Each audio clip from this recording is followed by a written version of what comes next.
Hola, muy buenas tardes chicos, ¿cómo están? Yo soy Fernando Delgadillo y el día de hoy vamos a continuar con este tema que era sistema nervioso. Vamos a hacer un pequeño repaso de lo que hemos visto hasta el momento y vamos a concluir con las cosas que nos quedaron pendientes por ver. Del lado izquierdo tengo el temario para que nos vayamos basando en él y ir describiendo los conceptos que aquí vienen, aunado de pues otros conceptos que van surgiendo y que son importantes que los tengan en cuenta. Recuerden que siempre les digo que lo más importante es tener una visión integral y transversal de las materias. No necesitamos ser los reyes de la embrio, no, sino comprender de una forma muy integral todo, ¿no? Tanto de anato, de histo, de embrio, y eso nos va a funcionar mucho en la práctica clínica. Y si en el futuro tienen interés por la investigación o lo que sea, también en general esta relación de las materias básicas con las clínicas los hace mejores clínicos y mejores médicos. Entonces, bueno, voy a empezar aquí a ir dibujando y a ir describiendo qué es lo que está pasando. Primero, pues recordar un poquito qué es lo que pasaba antes, ¿no? Desde que está la fecundación, pues recordamos que se fusionan el óvulo con el espermatozoide para generar un único huevo o cigoto, ¿no? Y este huevo o cigoto, recordamos que empieza a ser la segmentación y esta segmentación significa que se empieza a dividir, empieza a hacer mitosis huevo o cigoto pues para irse dividiendo en más células. Recordamos que de este único huevo cigoto, que es una única célula, van a generarse todas las células de nuestro cuerpo. Entonces nosotros tenemos miles de millones de células y todas vienen a partir de esta única célula, que bueno, para dividirse y hacer tantas, tiene que dividirse por un proceso de mitosis, ¿no? También recuerden que el huevo cigoto, imagínense, es una única célula y de esa van a salir todas las células de nuestro cuerpo que son muy diferentes entre sí, ¿no? La célula del ojo se imaginarán que es muy diferente a la célula del corazón, a la célula del hígado, a la célula de las uñas, etcétera. Entonces, ¿cómo es que puede hacer eso? Pues porque tiene una expresión diferencial de genes. O sea, esta célula tiene todo el DNA posible. O sea, tiene todo el DNA para hacer ojo, para hacer oído, para hacer huesos, etcétera.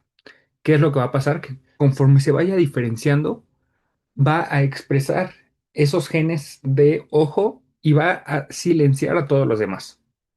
Corazón lo silencio, hueso lo silencio, riñón, vejiga, todos se silencian y se expresan los genes que hacen que esa célula sea ojo.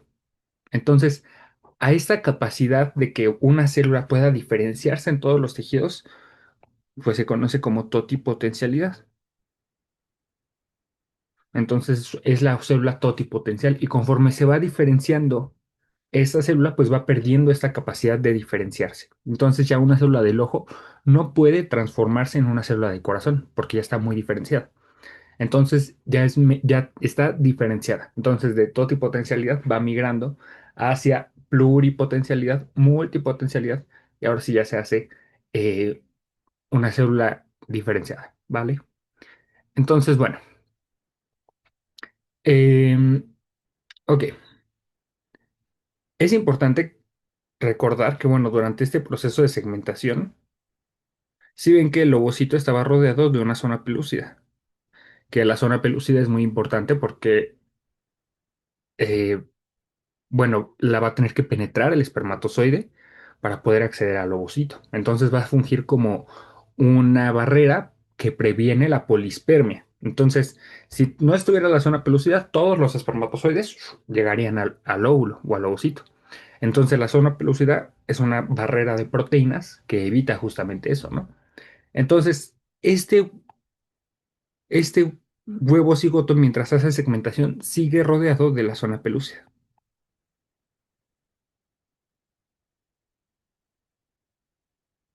Y esa zona pelúcida va a fungir o va a tener una función muy importante porque mientras esto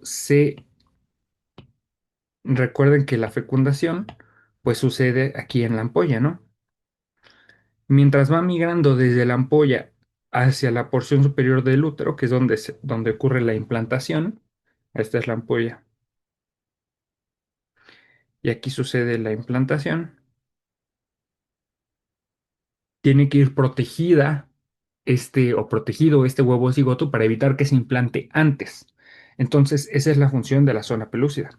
Si no estuviera la zona pelúcida o si se quitara la zona pelúcida antes, si hubiera una eclosión de zona pelúcida, que la eclosión de zona pelúcida es cuando el, esto que es ahora blastocisto, bueno, aquí es una mórula, ¿no? Aquí es una mórula. Conforme va avanzando y se van viendo más poblaciones celulares, bueno, se ven dos poblaciones celulares ahora, se ve una masa celular interna y se ve un trofoblasto. Entonces, cuando ya tenemos estos dos, ahora se conoce como blastocisto.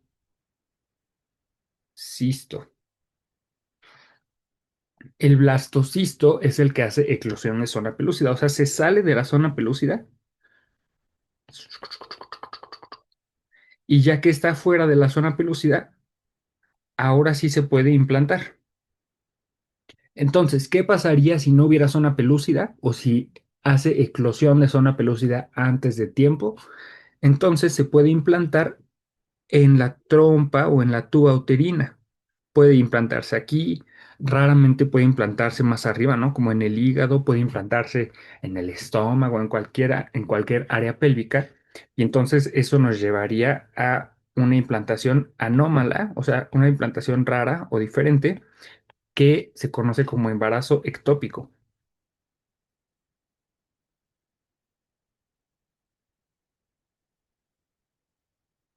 que es una causa muy común de sangrado. O sea, una mujer llega embarazada, hasta el momento va todo bien el embarazo, y después de unas 5 semanas empieza a tener sangrado, dolor abdominal, este, y ya. Entonces le hacen un ultrasonido y dicen: "Hey, ¿sabes qué? Es que tu, tu embrión no se implantó en el útero donde tiene que implantarse, más bien se implantó en la tuba o se implantó en algún anexo pélvico, se implantó en un lugar donde no tenía que ir, se puede implantar en el mismo ovario, en algún lugar que no tiene que implantarse, y entonces es un embarazo ectópico, está causando un problema. ¿Ok? Entonces, eso es como en general. Estamos diciendo una pequeña introducción a todo lo que fue el desarrollo. Entonces, bueno, ya tenemos nuestro blastocisto. Y este blastocisto, como les comentaba, tenía dos poblaciones, ¿no? Tenía el macizo celular interno o embrioblasto y las células que quedan en la periferia, que se conocen como trofoblasto. Bueno, después de esto, el macizo celular interno, como ustedes bien saben, se divide en dos poblaciones celulares diferentes. Una que es dorsal, que se conoce como epiblasto, y una ventral que se llamará hipoblasto. Entonces, así la voy a poner: el epiblasto dorsal al hipoblasto. Y cada una de estas genera una propia cavidad, ¿no? El hipoblasto, por endobolia, genera una cavidad ventral que se conoce como saco vitelino, mientras que el epiblasto, por cavitación, genera la cavidad que se conoce como cavidad amniótica. Y bueno, hay aquí varios genes que se están expresando que son importantes y sirven para, o su función será generar la señalización para que se cree una línea primitiva. Entonces, si yo lo veo desde arriba, pues entonces veré el epiblasto, lo estoy viendo ahora por arriba y veo que se genera una línea primitiva con un nodo primitivo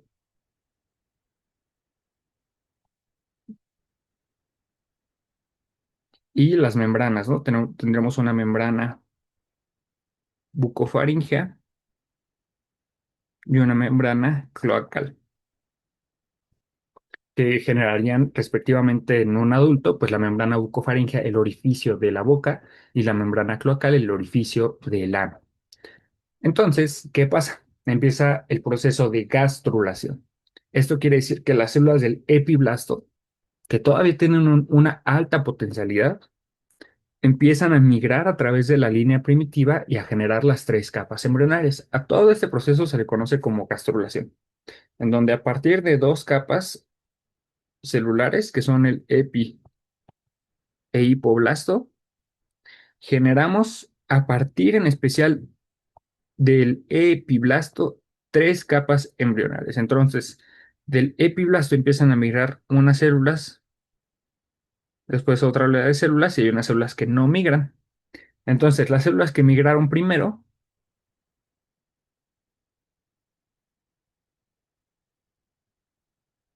desplazan a las células del hipoblasto, o sea, el hipoblasto se va desplazando, y entonces a estas células que ahora ocupan la parte más ventral del embrioncito se conocen como endodermo.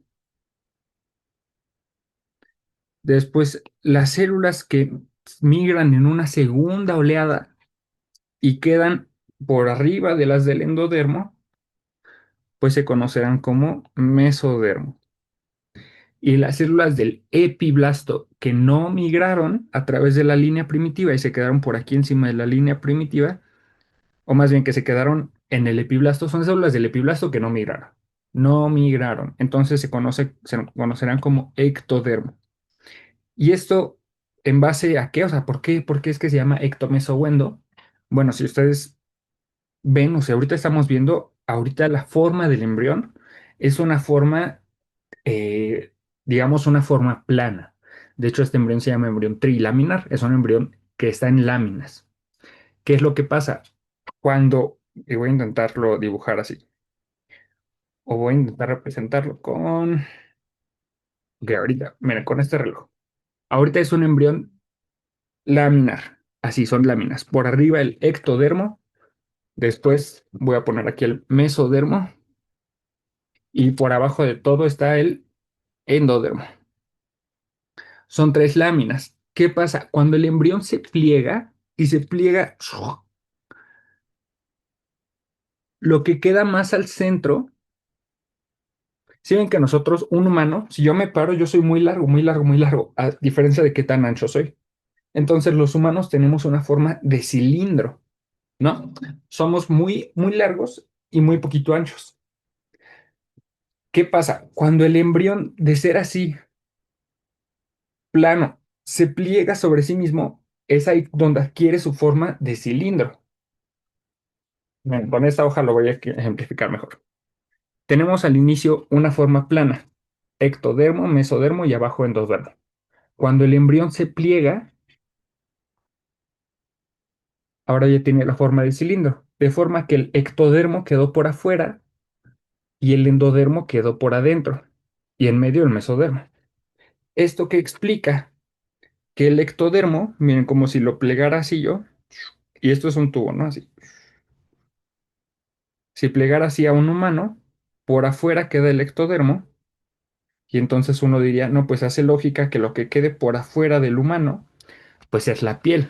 Entonces sabemos que del ectodermo vienen, dentro de muchas cosas viene el sistema tegumentario, porque queda más afuera.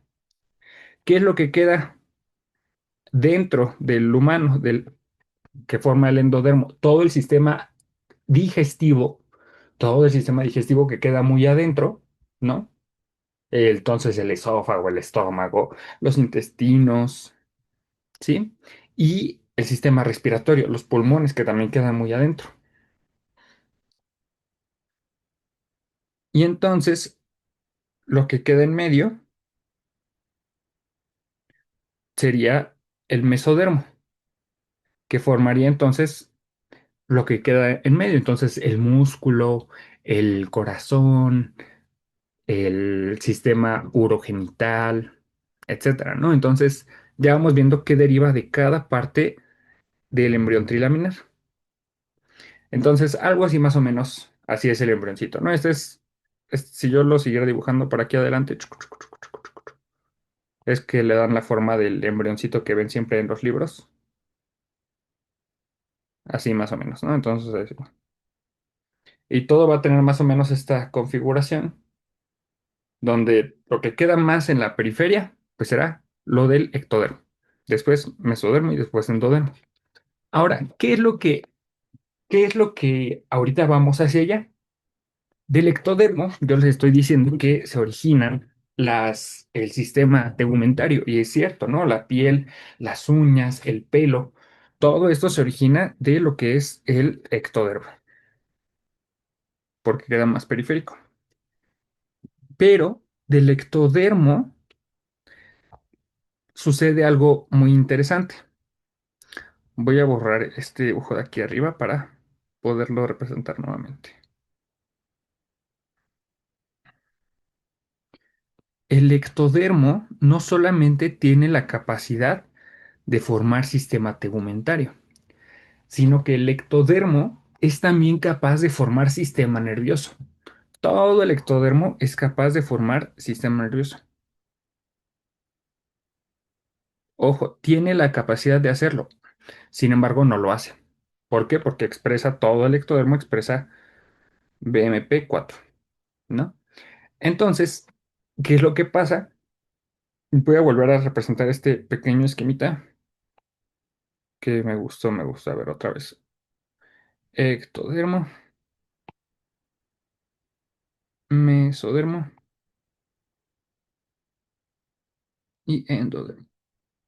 Y esto es todo el embrión.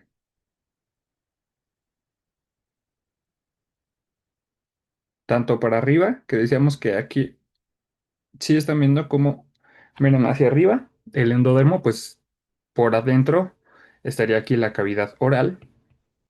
Por eso les digo, de ahí deriva el sistema digestivo, ¿no? Todo el sistema digestivo aquí hay esófago, estómago, intestinos, etcétera, y acaba aquí en la membrana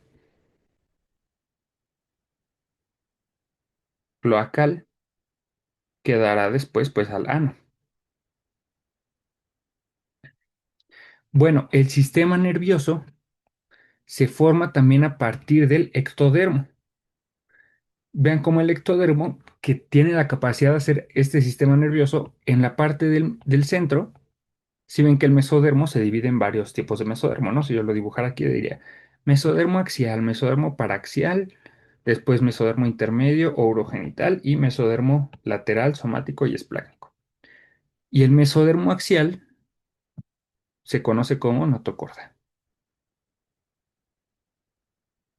Bueno, si esta notocorda, como es el mesodermo del eje, va a estar señalizando todo el sistema nervioso que quede por encima de él. Y entonces generará ahora la placa neural. Entonces el BMP4 se inhibe, la placa neural se engruesa, después se hace un surco neural y se hace un tubo neural. Eso es la neurulación primaria, que ya habíamos visto todo eso, por eso no lo voy a decir tanto a detalle. Pero ¿cuál es el punto de todo esto? Es que vean cómo de aquí del mismo ectodermo se empieza a hacer el surco neural y después el tubo neural, todo por aquí. Sí, surco, después tubo neural, de tal forma que queda muy cerca de el ectodermo superficial. Espero que se me esté explicando. Entonces, del ectodermo superficial, otra vez con otro esquemita más bonito. Este esquemita es una esquemita que yo hice, casi no está en los libros, o sea, es como para intentar darles otra perspectiva, pero de forma general voy a volverlo a dibujar ahora con los esquemitas de los libros. Tenemos un embrión trilaminar, mesodermo axial, mesodermo paraxial, intermedio y lateral. Y por arriba está el ectodermo. Y ventral al mesodermo, pues está el endodermo. La notocorda señaliza al ectodermo que queda por arriba para que se inhiba BMP4 y esto lo hace por medio de tres moléculas que son noguina, cordina y folistatina. Entonces estas inhiben a BMP4 y entonces generan que el ectodermo se engruese. Este ectodermo. Ya no voy a dibujar ahorita el mesodermo y el endodermo para no repetirlos. Entonces, este ectodermo que quedó grueso, como las células tienen una configuración triangular,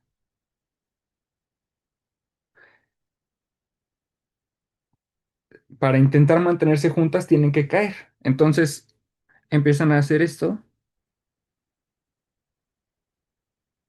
y esto va generando que estas células que van cayendo formen un surco neural. El surco neural sigue cerrándose hasta que forma el famoso tubo neural. que se desprende del ectodermo. ¿Sí ven lo que decía? Que ¿por qué queda tan cerca del ectodermo? Porque viene del ectodermo y se desprende del ectodermo. Entonces queda otra vez ectodermo superficial, pero ahora el tubo neural. Y entonces ese tubo neural, aquí lo estamos viendo en un corte transversal, pero ustedes siempre recuerden que el ectodermo es un tubo largo que recorre a todo el embrión. Entonces, este tubo neural, así este corte que van a ver en los libros, este tubo neural que está aquí, ahorita se ve así como corto, pero recuerden que es un tubo que recorre al embrión hacia adelante y hacia atrás, ¿no? Entonces, bueno, ¿qué pasa ahora? Este tubo neural, pues nosotros, como ya habíamos dicho, pues bueno, tiene varias, inicia a tener tres procesos grandes que suceden simultáneamente. Cuando se explican, pues no se pueden explicar simultáneamente, porque no puedo ponerme una cara aquí y otra aquí y otra aquí explicándoles los tres conceptos al mismo tiempo. Entonces se explican en diferente orden, pero suceden al mismo tiempo. Entonces, en general, un tubo neural va a hacer tres cosas importantes al mismo tiempo. ¿Sí? Se va a diferenciar por dentro. Entonces, todo ese tubo, pues no se va a quedar como células del ectodermo así diferenciadas y ya se tienen que diferenciar en cada cosa específica, diferenciarse en médula espinal, en cerebro, en cerebelo, etcétera. Entonces, eso es por dentro, por dentro. Ahora, por afuera se va a flexionar porque no se queda nomás como un tubo, ¿no? Sino que empieza a flexionarse, a flexionar. Entonces va a hacer flexiones y también, aparte de diferenciarse y flexionarse, pues va a dividirse o a subdividirse. Entonces, ahorita vamos a ver a qué divisiones nos referimos. Entonces, voy a dibujar un tubo neural. Así, este es el tubo. Entonces, lo primero que vamos a ver va a ser estas divisiones que hace. Lo primero, pues se divide en grandes. Bueno, ok. Primero vamos a ver esto, ¿no? ¿Cómo se divide en vesículas? Y esto, pues es primero, se forman tres vesículas primarias, que las voy a dibujar a ver con moradito, que es una gran vesícula que se conoce como prosencéfalo. Una vesícula intermedia que se conoce como mesencéfalo. Y una vesícula posterior que se conoce como rombencéfalo.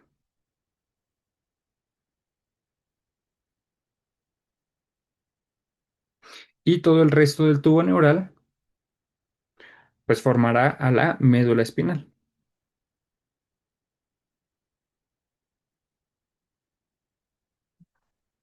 Ok, ahora, al mismo tiempo que se está dividiendo, el tubo neural termina de cerrarse. Si ven que ahorita yo hice este esquemita del surco neural así, después que se cerró para hacer tubo neural. Esto, pues es que se tiene que cerrar, se cierra el tubo neural. No se cierra al mismo tiempo en todos lados, no está todo abierto aquí y después todo cerrado, sino que se va cerrando poco a poco. ¿Ok? Entonces, conforme se va cerrando del centro hacia un lado y hacia el otro. Y entonces esos cierres inician, o inician al centro, les digo más o menos, en el primer cierre que ocurre el día 21 o 22. Y se va cerrando hacia adelante, hacia adelante, hacia adelante, hacia adelante, y deja un pequeño espacio o poro abierto, tanto adelante como atrás. Los espacios que deja en general se conocen como neuroporos. El neuroporo anterior cerrará, le voy a poner aquí neuroporo anterior, cerrará del día 24 al día 26, mientras que el neuroporo posterior, que es este, perdón, este, entonces le voy a poner neuroporo posterior, cerrará 2 días después. Entonces, del día 26, perdón, 24, 24 o 25 dice un libro. Y el otro cierra 2 días después, o sea, 26 o 27. Lo más común o lo más aceptado es que sea día 24 el anterior, 26 el posterior. ¿Ok? Entonces, ok. Ya vimos cómo se divide en vesículas primarias. Estas tres recuerden que se llaman vesículas primarias. Y ya vimos, aquí lo voy a poner primarias. Y ya vimos cómo se va cerrando hasta dejar dos neuroporos abiertos, uno anterior y otro posterior. Ahora, las vesículas primarias se subdividen en vesículas secundarias. Entonces voy a volver a dibujar aquí el tubo neural, primero con sus vesículas primarias, vean, así está con vesículas primarias, pero se vuelve a dividir, pero ahora en vesículas secundarias. Entonces, el prosencéfalo se divide en dos vesículas secundarias, que es el prosencéfalo secundario y el diencéfalo. El mesencéfalo se queda igual. Entonces, el mesencéfalo se queda como mesencéfalo. Y el rombencéfalo se divide también en dos vesículas secundarias, el metaencéfalo y el mielencéfalo. Y la médula espinal, pues se queda como médula espinal.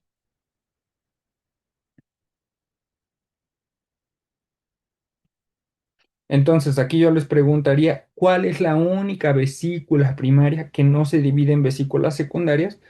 Pues estamos viendo que es el mesencéfalo. Vean cómo si yo dibujo aquí el prosencéfalo se dividió en dos, prosencéfalo secundario y diencéfalo.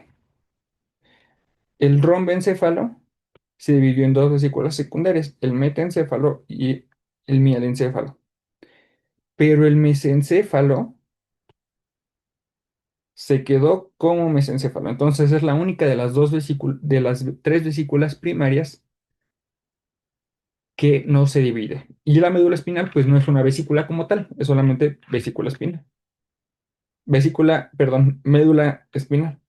Entonces la médula espinal, pues no se dividirá en nada, se mantendrá como médula espinal. ¿Vale? Entonces, esto respecto a la división que ya habíamos visto, ¿no?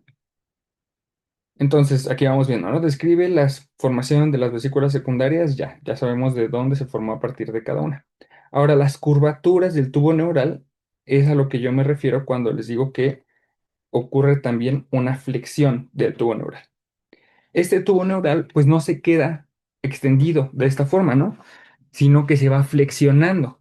Si ven que el embrión inicia pues también teniendo una configuración muy recta y se va flexionando tanto lateralmente, que es lo que les digo que nos hace forma de cilindro, pero también se va flexionando ventralmente. Si ven que hasta dicen, la posición fetal cuando tiembla o lo que sea, que nos ponen así en posición fetal.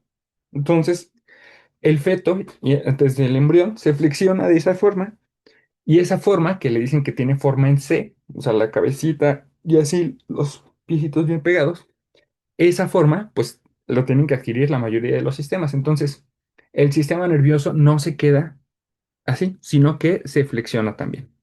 ¿Cómo es que se flexiona? Hay tres flexiones importantes. ¿Y cómo suceden? Ahorita vamos a ver el orden, pero yo siempre me acuerdo. Primero es la cefálica, después es la cervical y al último, como si fuera un puente que las conecta, la pontina. Entonces, la primer flexura es la flexura cefálica o mesencefálica. Es lo mismo, pero a mí me sirve pues decir, si es cefálica, pues es mesencefálica. Entonces, esta es la primer flexión, que es la flexura mesencefálica. Y esa es una flexión ventral. Eso quiere decir que se flexiona hacia adelante. Entonces, La voy a poner aquí donde está este pedacito.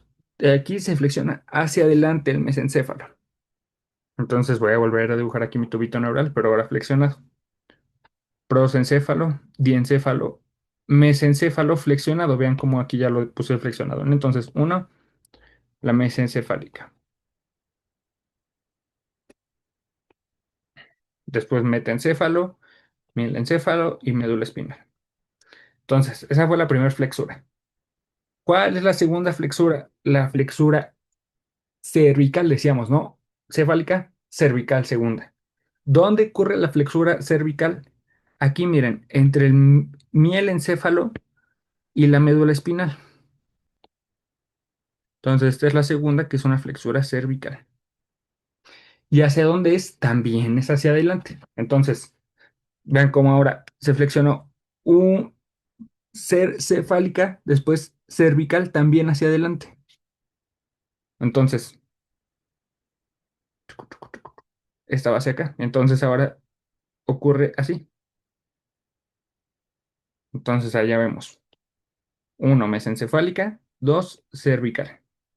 ¿En dónde está la flexura cervical? Entre el mielencéfalo, que está aquí, y la médula espinal.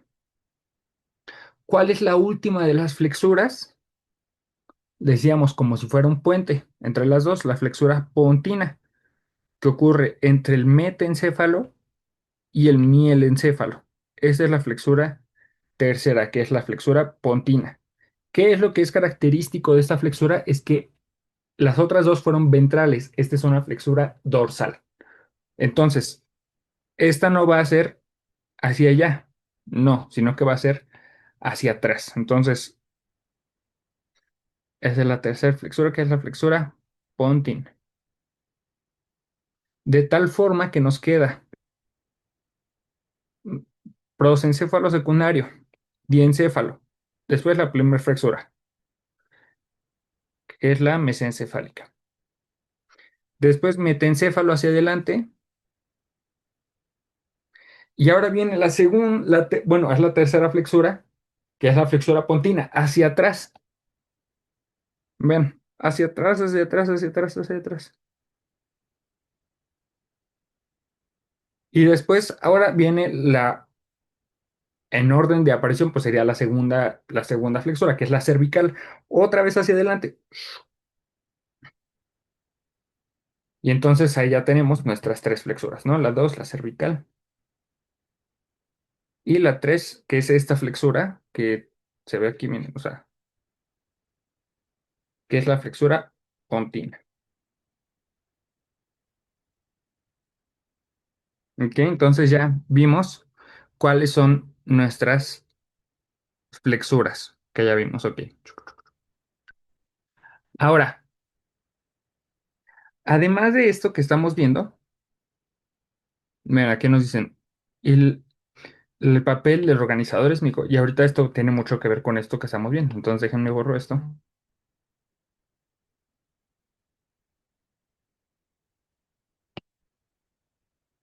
El tubo neural, vean cómo lo pongo aquí, ¿no? Ya lo voy a poner flexionado.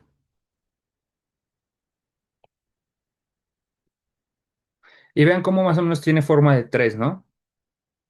Entonces, primera flexura, mesencefálica. Segunda, cervical. Y tercera, pontina. Entonces, tres flexuras como si tuviera una forma de tres. ¿Ok?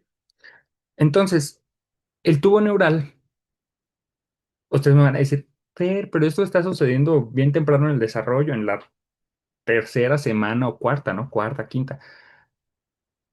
El tamaño que ha de tener, pues es un tamaño milimétrico, ¿no? O sea, muy pequeñito. Y yo les diría, pues bueno, tienen razón, ¿no? Pero aún así la señalización que tiene a cada nivel es muy diferente. Entonces, por lo mismo es que se, o, o, se han denominado unas subdivisiones. Entonces, vean cómo aquí tenemos el, otra vez, prosencéfalo secundario, diencéfalo, después mesencéfalo, otra vez, metencéfalo, mielencéfalo y médula espinal. Por lo mismo, hay subdivisiones que tienen una función o un diferente expresión de ciertas proteínas que la hacen ser diferente a las demás. Esto se ve mucho en el rombencéfalo. Todo esto, acuérdense que vino del rombencéfalo. Y el rombencéfalo, como era muy grande y es muy diferente cada una de las secciones, se divide en, sí se divide en metencéfalo y en mielencéfalo, pero también se divide en las que se conocen como rombómeras. Como vienen del rombencéfalo, pues se conocerán como rombómeras. ¿Qué son las rombómeras? Son subdivisiones más finas de el rombencéfalo. Entonces, decir metencéfalo y mielencéfalo está bien, pero para hablar de ciertos procesos van a ver que se usa rombómeras, porque es mucho más fino. En vez de decir estoy en la Ciudad de México, decir estoy en eh, Coyoacán o lo que sea. Entonces, eso es mucho más fina la división. Entonces, las rombómeras se dice que hay, algunos libros dicen siete, otros dicen ocho, otros dicen que más bien en los humanos son siete y en otros mamíferos son ocho. Pero bueno, el caso es que vamos a poner, creo que ahí puse ocho. Bueno, supongamos que son siete. Voy a poner siete. Y entonces cada rombómera se le pone un número, del uno al 7. Entonces se le pone rombómera uno, R2, R3, R4, R5, R6, R7. Y esas son, que entonces, ¿qué son las rombómeras? Son subdivisiones finas del rombencéfalo. ¿Y para qué sirven? Vamos a ver en el futuro por qué, pero es porque cada una de estas tiene una función muy importante. Por ejemplo, ahorita lo más importante que se me puede ocurrir es que de la rombómera uno y de la rombómera uno solamente es la formación del cerebelo.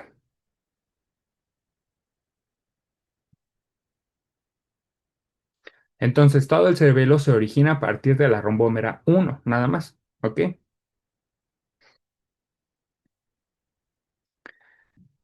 Ok. Y otra cosa muy importante, que aquí, por encima de esta rombómera uno, entre el mesencéfalo, que es este, y el metaencéfalo,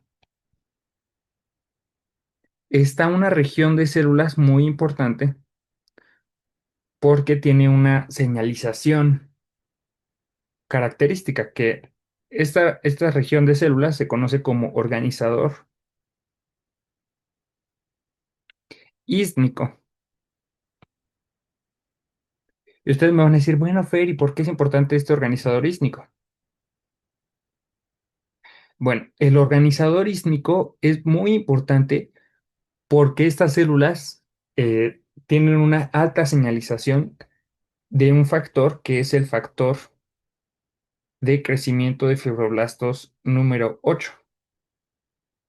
En general, este factor de crecimiento de fibroblastos lo que hace es, como dice su nombre, es un factor de crecimiento. Estimula la proliferación celular, o sea, la división celular. Entonces, estando el organizador ísmico muy cerca de la rombómera uno, lo señaliza con todo el factor de crecimiento de fibroblastos y esto es lo que permite que estas células de la rombómera uno empiecen a dividirse y a dividirse y se dividen tanto que terminan por originar el cerebelo. ¿Ok? Entonces, identifica el papel del organizador ísmico, pues ya lo vimos, y la segmentación del rombencéfalo, pues ya lo vimos, ¿no? En rombómeras. Ok. Ahora, ¿qué más podemos ir diciendo de aquí? Bueno, yo ya les había dicho, y esto ya creo que había quedado bastante claro, en relación de esto que es la embriología con la anatomía. Y yo ya les había dibujado un pequeño esquema donde, bueno, lo habíamos visto más bien en un corte anatómico, cómo era el cerebro de un humano adulto, ¿no? O cómo era en general su sistema nervioso. Entonces lo voy a intentar hacer como un dibujo. Esta sería pues los hemisferios, ¿no? La corteza cerebral y al centro de la corteza cerebral tenemos pues varias estructuras, ¿no? Tenemos un cuerpo calloso que decíamos que el cuerpo calloso siempre se va a ver, que es lo que conecta, son estas fibras comisurales que van a conectar un lado del cerebro con el otro. Y nos va a servir como pista porque por debajo del cuerpo calloso, pues tenemos una estructura grande que es el tálamo. Después del tálamo, pues decíamos que tenía por aquí arriba unas pequeñas protuberancias, ¿no? Que serían el epitálamo. Y por aquí abajo está una sustancia de núcleos, de ahí de sustancia gris, que es el hipotálamo. Entonces ahí ya, a ver, voy poniendo aquí epitálamo. Después nos voy a borrar aquí para ponerlo aquí. Ah, tálamo, hipotálamo. Después por aquí saliendo una protuberancia que dará la hipófisis, o que es la hipófisis, más bien hipófisis. Hacia aquí adelante sale lo que es el quiasma óptico, porque esto va pues de aquí a los ojos. Aquí está el ojo de la persona. Entonces, esto que se ve aquí siempre en los esquemitas, pues es el quiasma óptico.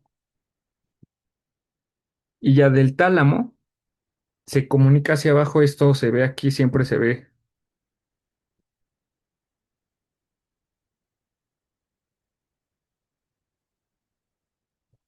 Se ve este que es el mesencéfalo. ¿Cómo sabemos que es un mesencéfalo? Porque tiene estas protuberancias pequeñas que son los colículos.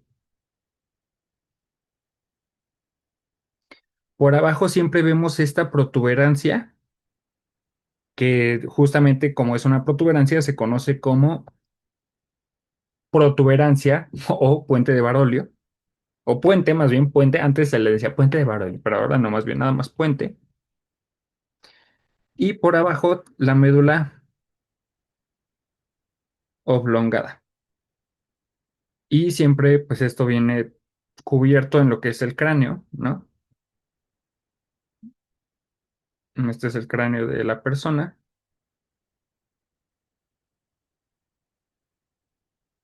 Voy a intentar aquí dibujar como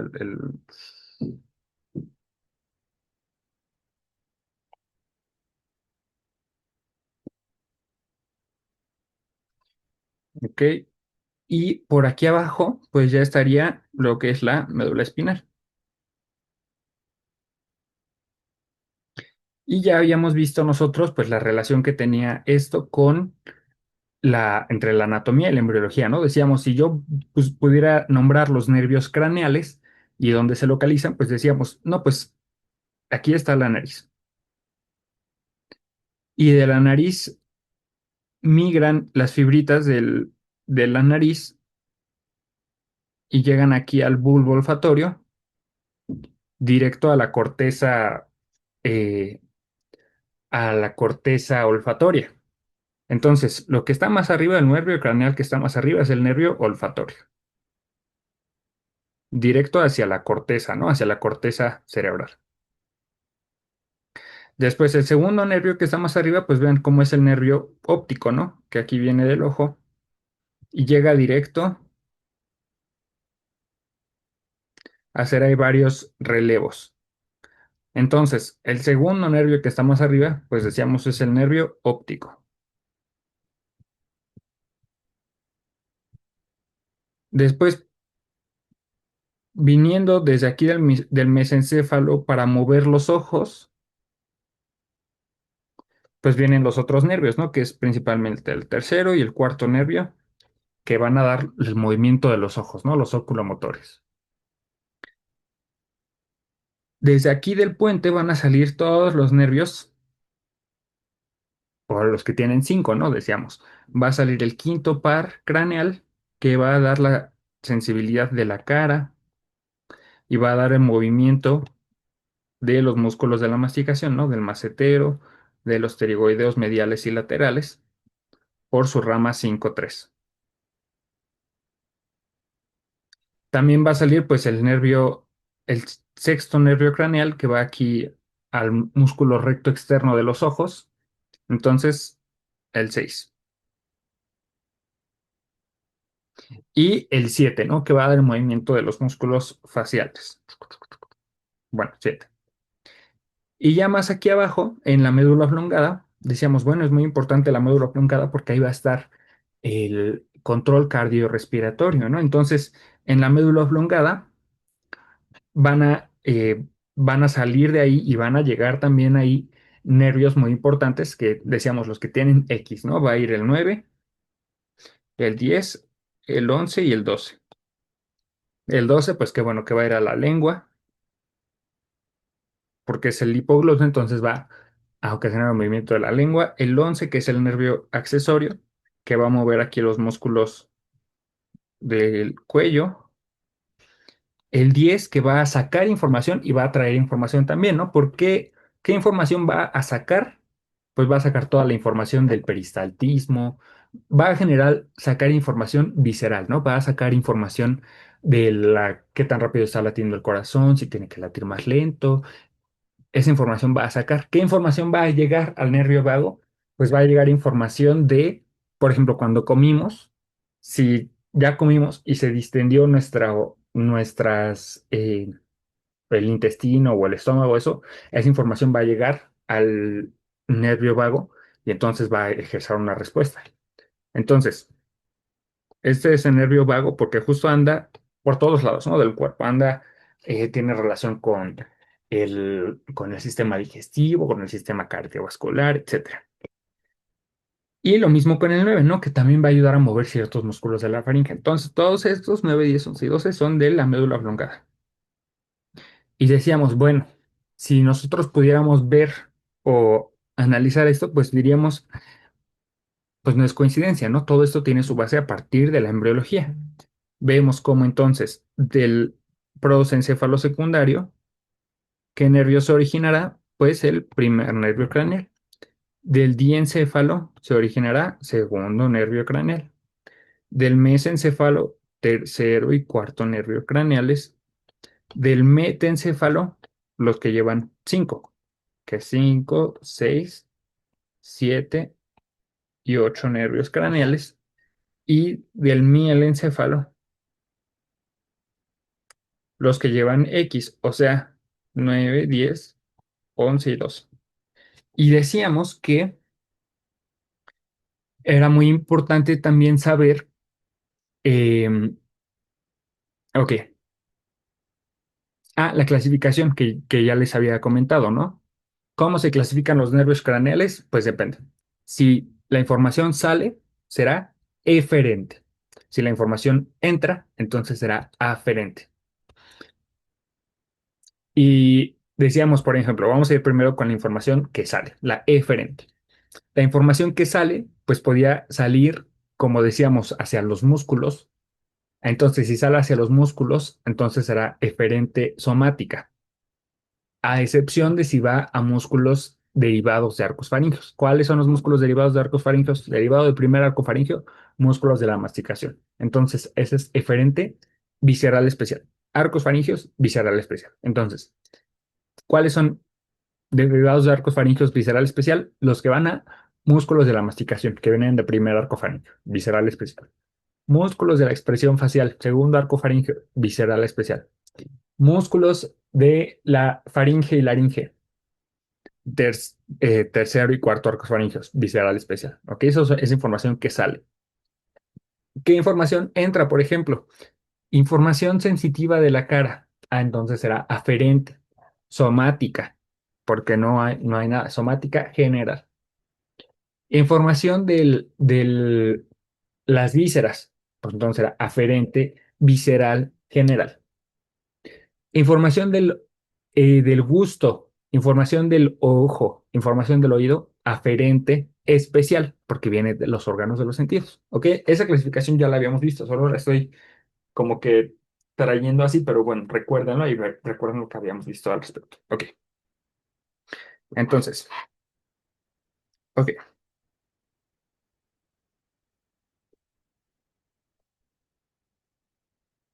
Aquí lo que estamos viendo es esto, ¿no? Identifica la relación de las vesículas encefálicas secundarias con el desarrollo de pares craneales. Bien. ¿Qué estructuras se forman a partir del mielencéfalo, metencéfalo, mesencéfalo y diencéfalo? Ya dijimos ahorita, en general, cuál es su estructura más importante, pero bueno, vamos a regresar a ver eh, la segunda parte, haciendo un poco más de énfasis en esto en unos segunditos. Bien, entonces estábamos hablando de las estructuras que se derivan a partir de cada una de las vesículas secundarias. Entonces, para esto, comúnmente se hacen estos cortes transversales donde se pueden estudiar mejor cada uno de los derivados. Entonces, voy a hacer unos cortes transversales aquí con ándale, con el color verde para que se vaya bien, todo bien. Si yo corto aquí a lo largo de la médula espinal, que sería parecido a como si cortara la médula espinal del adulto, estaría viendo. La médula espinal se usa siempre como una referencia porque es muy sencillo su evolución o su desarrollo. Entonces se usa como una referencia para poder identificar mejor las siguientes vesículas. Entonces, si yo pongo la médula espinal, recordemos otra vez el tubo neural que era de esta forma. Recordemos, como ya habíamos visto en ocasiones anteriores, que bueno, el tubo neural es un neuroepitelio, que es un epitelio pseudoestratificado y que las divisiones ocurren en cerca de lo que es la membrana limitante interna, que es esta, ¿no? Esta es la membrana limitante externa. Entonces, que cuando los núcleos se aproximan a la membrana limitante interna, decíamos como cuando estamos en la Ciudad de México, si ven que la Ciudad de México pues está lleno de gente, entonces cuando los núcleos están cerca de la membrana limitante interna, pues hay mucha división celular. Entonces, aquí ocurre la mitosis. Y cuando están los núcleos cerca de la membrana limitante externa, es como cuando estamos en la provincia, ¿no? Que hay cultivo y cosecha de muchas diferentes frutas y verduras, etcétera. Entonces aquí es la síntesis, aquí es la fase S y aquí es la fase M. Y decíamos, acuérdense que también la división puede ser asimétrica. Entonces decíamos, si se divide de esta forma o si se divide de esta forma. Cuando la división es paralela a la membrana limitante interna, existe, bueno, primero esta, cuando la división es perpendicular a la membrana limitante interna. Entonces decíamos aquí, ambas células, después de que se dividen, vuelven sus núcleos a migrar a la membrana limitante externa para seguir dividiéndose. En cambio, cuando es paralelo a la membrana limitante interna, este núcleo que quedó cerca de la membrana limitante interna sigue haciendo síntesis y este que quedó lejos se empieza a diferenciar. Entonces se diferencia en un neuroblasto que inicia siendo un neuroblasto bipolar porque tiene conexión con las dos membranas limitantes. Después un neuroblasto unipolar porque solo tiene conexión con una membrana limitante. Y cuando empieza a desarrollar todas sus proyecciones dendríticas, se conocerá ahora como multipolar. Entonces esta es la diferenciación unipolar y bipolar. Esta es la diferenciación de los neuroblastos que posteriormente darán las neuronas. Entonces aquí solo para recalcar que esto que estamos viendo es las características histológicas del neuroepitelio, su relación con el ciclo celular y planos de segmentación. Bueno, entonces esto ya lo vimos, ¿no? Entonces, ¿qué linajes eh, derivan del neuroepitelio? Pues ya estamos viendo, ¿no? Cómo se empiezan a dividir eh, y a diferenciar, vemos que de este lado quedan todos los axones, originando lo que se conoce como ama- eh, sustancia blanca, porque es la pura mielina de los axones, entonces aquí se genera la sustancia blanca. Aquí donde quedan todos los núcleos celulares, pues se conocerá como sustancia gris.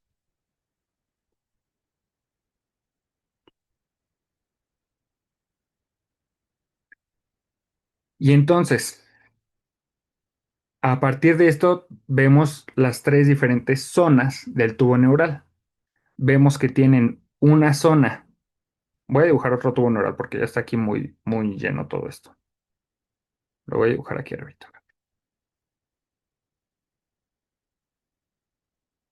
Vemos que hay zonas del tubo neural, ¿no? Entonces voy a ver estas. Vemos que hay una zona de pura sustancia blanca que queda aquí en la periferia, que como está cerca del margen, pues se llamará zona marginal.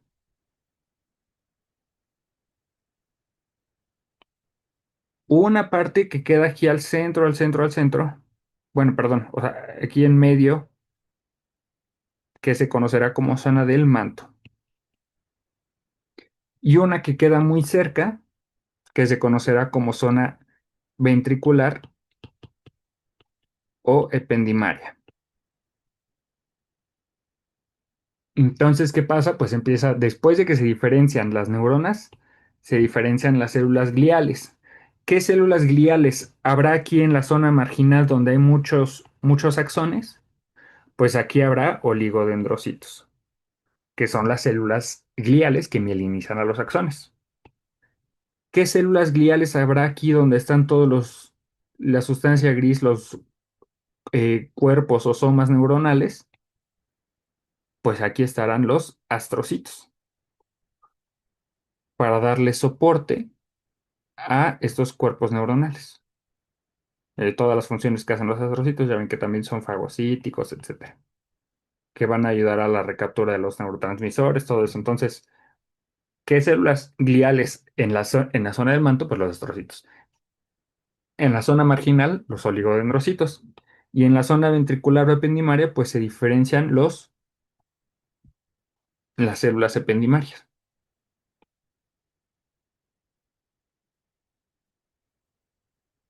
que van a permitir, con ayuda de sus prolongaciones, el barrido del líquido cerebroespinal o cefalorraquídeo dentro del canal, que es este canal, que es eh, el canal central del tubo neural. Entonces empiezan a hacer este barrido y eso sirve para, eh, digamos, tiene varias funciones que decíamos del líquido cerebroespinal, que va a fungir como un protector mecánico y en general va a dar protección mecánica y también va a servir para otras cosas, como por ejemplo va a ayudar con la regulación del equilibrio de ciertos iones, etcétera. Ok, entonces, esto es respecto a esto, ¿no? Entonces, ya vimos la migración de la celular y la formación de capas. Ahora nos falta la formación de placas. Ustedes, pues esto sí lo recordarán súper bien, que hay diferentes placas, ¿no? Todas las células que queden en estas regiones, pues entonces formarán las placas alares.